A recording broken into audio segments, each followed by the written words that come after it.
अस्सलाम वालेकुम। Live news के साथ मैं हूं मोहम्मद तारिक और आज हमारे साथ मौजूद हैं चौधरी हनान साहब ARY से और general secretary press club Rana Sajid Iqbal साहब मौजूद हैं। आज का हमारा ये व्लॉग है सरगोदा में पॉलिटिकल जो सिचुएशन चल रही थी मलिक शुएब अवान साहब को लेकर।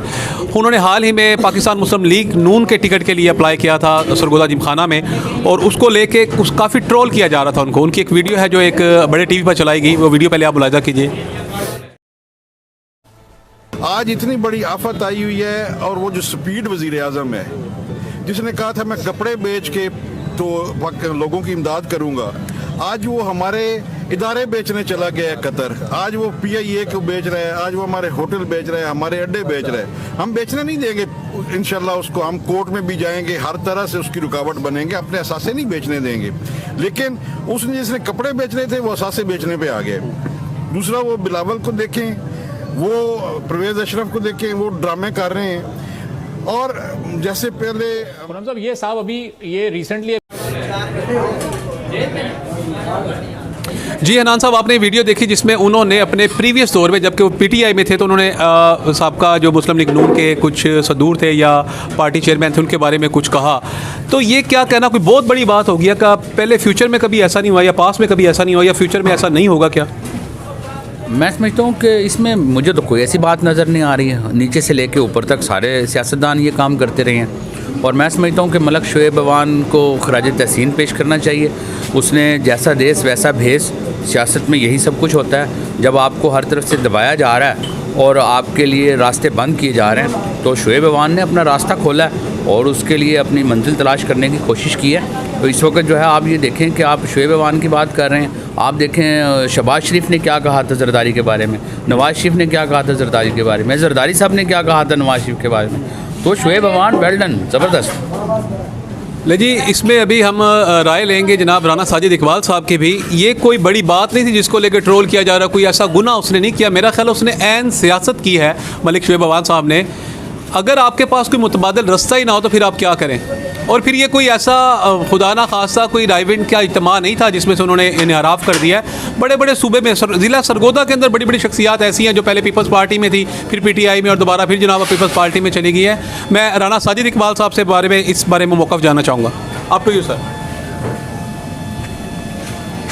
देखें जी, मैं समझता हूँ कि बतौर पाकिस्तानी शहरी या बतौर जर्नलिस्ट मैं समझता हूँ कि आज हम तारीख़ के एक ऐसे दुराहे पे खड़े हैं जहाँ पे बुराई को बुराई नहीं समझा जा रहा, जहाँ पे बेअसूली को बेअसूली नहीं समझा जा रहा, जहाँ पे जो सियासी जो हेर फेर है उसको भी बुरा नहीं समझा जाता और यहाँ पे जो सियासत के जो असूल हैं वो बिल्कुल उलट के रह गए हैं। और अब हमारी जो नई नस्ल है या हम लोग जिस फेज़ से गुज़र के आके आज यहाँ खड़े हुए हैं तो हम समझ रहे हैं कि ये कोई बात नहीं है, ये ऐसा होता है, ये बड़े फ़ख्र की बात है। आज वो उस पार्टी को छोड़ के दूसरी पार्टी का टिकट ले आया। यहाँ तो बिल्कुल बड़ी बड़ी सियासी पार्टियों के सरबराहों ने एक दूसरे पे पहले कत्ल के इल्ज़ामात लगाए, फिर उनको अपना सियासी हिस्सा बनाया, तख्तादार तक अपने मुखालिफ को पहुँचाया, फिर उनके इत्तेहादों में शामिल हुए। ये हमारी सियासी तारीख़ की बदकिस्मती है।